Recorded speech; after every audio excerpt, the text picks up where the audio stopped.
ചേച്ചി ഫിലിമിലേക്ക് വന്നു, ചേച്ചി പൊളിറ്റിക്കാണ്, പാട്ട് പാടും, ഡാൻസ് ചെയ്യും. ചേച്ചിയുടെ ഉള്ളിലുള്ള ഒരു ആഗ്രഹം എന്തായിരുന്നു? എനിക്ക് ഡാൻസിനോടായിരുന്നു കൂടുതൽ ഇഷ്ടം. ബാപ്പച്ചിയുടെ ആഗ്രഹം? ബാപ്പയ്ക്ക് അഭിനയിപ്പിക്കണമെന്നുണ്ടായിരുന്നു. പിന്നെ ആലപ്പുഴയില് കണ്ടു, കൂടെ എപ്പോഴും കൂടെ ഉണ്ടാവുമായിരുന്നല്ലോ. ബാപ്പി മരിക്കുന്നത് 2009 2009 അതിനുശേഷം അതിനുശേഷം എന്റെ അഭിനയമൊക്കെ കുറഞ്ഞു. അതുവരെ ബാപ്പയുടെ എല്ലാത്തിനും സപ്പോർട്ട് ബാപ്പിയായിരുന്നു. എനിക്ക് എന്റെ ഒരു ധൈര്യം ബാപ്പിയായിരുന്നു. എന്റെ നിഴല് പോലെ ഉണ്ടാവും ബാപ്പി, കൂടെ ഉണ്ടാവും. ബാപ്പയുടെ മരിപ്പ് അത് ബാംഗ്ലൂർ വെച്ചാ മരിച്ചത്. അതൊരു ഷൂട്ടിന് പോയപ്പോഴാ. പിന്നെ ബാപ്പയുടെ മയ്യത്തുമായിട്ടാണ് ഞാൻ ഒറ്റയ്ക്ക് ബാംഗ്ലൂരിൽ നിന്ന് വരുന്നത്. അതൊക്കെ ഭയങ്കര കഥ. ബാപ്പിക്ക് അവിടെ വെച്ച് അറ്റാക്ക് ഉണ്ടായതാണ്. ബാംഗ്ലൂരിൽ നിന്ന് വരുന്ന വഴിക്ക് നമ്മുടെ രാജൻ പി ദേവ് മരിച്ച ദിവസമായിരുന്നു. അപ്പോൾ ഞങ്ങളിങ്ങനെ കേരളത്തിന്റെ ബോർഡർ എത്തിയപ്പോഴത്തേക്ക്, ചാലക്കുടി എത്തിയപ്പോഴത്തേക്ക് ഭയങ്കരമായ മഴയത്ത്. അപ്പൊ ഞാൻ പുറകിൽ ഒരു കാറിലാണ്, ആംബുലൻസും കാറുമായിട്ടാണ് വന്നുകൊണ്ടിരിക്കുന്നത്. അപ്പോൾ ഈ സ്ഥലത്ത് എത്തിക്കഴിഞ്ഞാൽ, ചാലക്കുടി കഴിഞ്ഞ് വൈറ്റിലെത്തുന്നതിന് മുൻപ് ഈ കാറ് പാലാരിവട്ടം ജംഗ്ഷൻ എത്തിയപ്പോൾ കാറങ്ങ് നിന്നുപോയി. ഞങ്ങൾ വന്ന കാർ. ഈ ഡ്രൈവർക്കാണെങ്കിൽ മലയാളം ഒന്നും അറിയത്തില്ല, ബാംഗ്ലൂരിൽ നിന്ന് വന്നതല്ലേ. ആംബുലൻസ് അങ്ങ് കയറി പോവുകയും ചെയ്തു. അപ്പൊ നമ്മുടെ സീമാജി നായർ ഫോണിൽ ഞങ്ങൾ കോണ്ടാക്ട് ചെയ്യുന്നുണ്ട്. അപ്പൊ സീമാജി നായർ വൈറ്റില ജംഗ്ഷനിൽ വെയിറ്റ് ചെയ്യണം. വൈറ്റില എൻ്റെ കൂടെ കയറി വരാൻ വേണ്ടിയിട്ട് അവിടെ നിൽക്കുന്നു. പക്ഷെ വൈറ്റില എന്ന് പറഞ്ഞാൽ ഭയങ്കര മഴയുമല്ലേ. അപ്പോൾ ഈ പാലാരിവട്ടത്ത് എത്തി വണ്ടി നിന്ന് പോയി കഴിഞ്ഞപ്പോഴത്തേക്ക് ഈ ആംബുലൻസും കയറിപ്പോയി. സീമ അവിടെ വെയിറ്റ് ചെയ്യുന്നു. എന്ത് ചെയ്യണമെന്ന് വെച്ചാൽ ബ്ലോക്കാണ്, ബ്ലോക്കിൽ നിന്ന് അനങ്ങുന്നില്ല വണ്ടി, പെരുമഴയും. അപ്പൊ എന്റെ തലേ ദിവസം ഷൂട്ട് ചെയ്ത മേക്കപ്പും സാരി അതേപോലെയാണ്. ഞാൻ ആശുപത്രിയിൽ നിന്ന് നേരെ വരുമല്ലേ. അപ്പോൾ എൻ്റെ കൂടെയുള്ള സ്ത്രീയും ഉണ്ട്. അപ്പൊ എന്റെ പെട്ടിയെടുത്ത് അവരിങ്ങനെ തലയെ പിടിച്ച് ഞാൻ ഈ കാറിൽ നിന്ന് ചാടി ഇറങ്ങിയിട്ട് ഇങ്ങനെ ഏത് വണ്ടിയിൽ കയറി വൈറ്റിലയിലെത്തും. സീമ എവിടെ ഉണ്ടല്ലോ, ആംബുലൻസും ഫ്രണ്ടിൽ പോയി.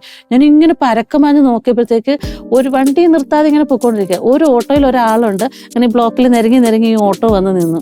അപ്പൊ ഞാനങ്ങ് വല്ലാതെ കരഞ്ഞിട്ട് പറഞ്ഞു, ചേട്ടാ എൻ്റെ വാപ്പി മരിച്ച്, ഞാൻ ബാംഗ്ലൂരിൽ നിന്ന് വരുവാണ്, എൻ്റെ കാറ് നിന്ന് പോയി, ആംബുലൻസ് മുമ്പിൽ പോയി, എന്നെ ഒന്ന് വൈറ്റില ജംഗ്ഷനിൽ എത്തിക്കാവും എന്ന് ചോദിച്ചാൽ. അപ്പൊ ഈ ഓട്ടോക്കാരൻ ആരാണെന്നൊന്നും എനിക്കറിയില്ല, ഇപ്പോഴും അറിയില്ല. മറ്റേ അയാൾ പറഞ്ഞു കേറിക്കോ മോളെ എന്ന് പറഞ്ഞ ആ പാസഞ്ചർ മാറിയിരുന്നു. ഞങ്ങൾ ഈ പെട്ടിയുമായിട്ട് കയറി വൈറ്റില ജംഗ്ഷനിലെത്തി. വൈറ്റില ജംഗ്ഷൻ, സീമ നീ എവിടെയാ? ഞാൻ ഇപ്പുറത്ത് നിൽപ്പുണ്ട്, നിങ്ങൾ ജംഗ്ഷനിൽ ഇറങ്ങുക. ആ ജംഗ്ഷൻ വരെ ആ ഓട്ടോ ഞാൻ പറഞ്ഞു, ഞാൻ ഇവിടെ ഇറങ്ങാന്ന് പറഞ്ഞ് ഞങ്ങൾ ഇറങ്ങിയിട്ട് ഈ റോഡ് ബ്ലോക്കിൽ നിൽക്കുക, 4 സിഗ്നലും ബ്ലോക്കായിട്ട് നിൽക്കുക. എനിക്ക് സീമയെ കണ്ടുപിടിക്കണ്ടേ. ബെസ്റ്റ് ബേക്കേഴ്സ് എന്ന് പറയുന്ന ആ സ്ഥലത്ത് നിൽപ്പുണ്ടെന്നറിയാം, ഇത് എവിടെയാണെന്ന് എനിക്കറിയത്തില്ല. അങ്ങനെ ഞാൻ ഇറങ്ങി നിന്നിട്ട് നോക്കുമ്പോൾ വിത്ത് മേക്കപ്പിലാ പോലീസ്, ട്രാഫിക് പോലീസുകാരും ആൾക്കാരും ഒക്കെ വെക്കുന്നു. എന്നെ അറിയുന്നതും കൂടെ അല്ലേ. അപ്പൊ ഇതെന്താ യൂഷ ഇങ്ങനെ, ആർക്കും അറിയില്ല ഇതാണ് സംഭവം എന്നൊന്നും അറിയില്ല. അപ്പൊ ഞാൻ റോഡിൽ ഇറങ്ങി നിന്നിട്ട് സീമ എവിടെയാണ് ഫോണിൽ ചോദിച്ചുകൊണ്ടിരിക്കുക. സീമ എവിടെയാന്ന് നോക്കുമ്പോഴത്തേക്ക് ഫോൺ അങ്ങ് ഓഫായി. അയ്യോ, ചാർജ് പോയി. തലേ ദിവസത്തെ ചാർജ് എല്ലാം തീർന്നു ഫോണിന്റെ. കുറേ ഫോൺ വന്നുകൊണ്ടിരിക്കുകയല്ലേ. അപ്പൊ സീമയ്ക്ക് അവിടെ വന്നിട്ട് സീമ ഞാനിങ്ങനെ നോക്കുമ്പോൾ റോഡിൽ പെരുമഴയത്ത് സീമ വണ്ടിയിൽ നിന്ന് ഇറങ്ങിയിട്ട് ഇപ്പുറത്തെ സൈഡിൽ വന്ന് റോഡിന്റെ നടുക്ക് വന്ന് നിന്നിട്ട് എന്നെ ഇങ്ങനെ കാണിച്ച്, മോളെ ഇങ്ങോട്ട് വാന്ന് കാണിച്ച്. ഞാൻ കണ്ടു, പക്ഷെ എന്തോ കണ്ട് ഓടി അപ്പുറത്ത് പോയി. ഓടുവാ. അപ്പോഴേക്ക് ആൾക്കാരൊക്കെ ഇങ്ങനെ സ്റ്റക്കായിട്ട് ഇത് എന്താ സംഭവം എന്ന് മനസ്സിലാത്ത ഒരു സ്ത്രീ എൻ്റെ പുറകെ പെട്ടിയും പിടിച്ച് ഞാൻ ഓടുക. അങ്ങനെ ഓടി സീമയുടെ കാറിൽ കയറി.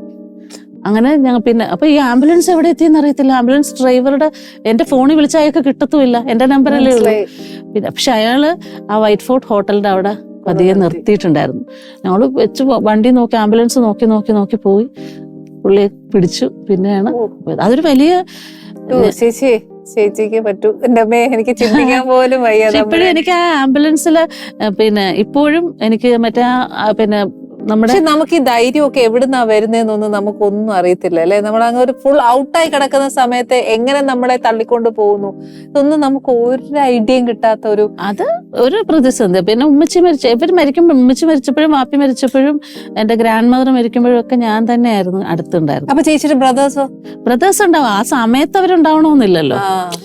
ഞാനും എന്റെ കൂടെ ഉമ്മച്ചി വാപ്പി മരിക്കുമ്പോ ഞാൻ മാത്രമേ ഉള്ളൂ. ബാംഗ്ലൂരല്ലേ. പിന്നെ ആക്ട്രസ് സീന. ചേച്ചി അന്നേരം ഏത് ഫിലിം, മലയാളം മൂവിയാണോ? മലയാളം.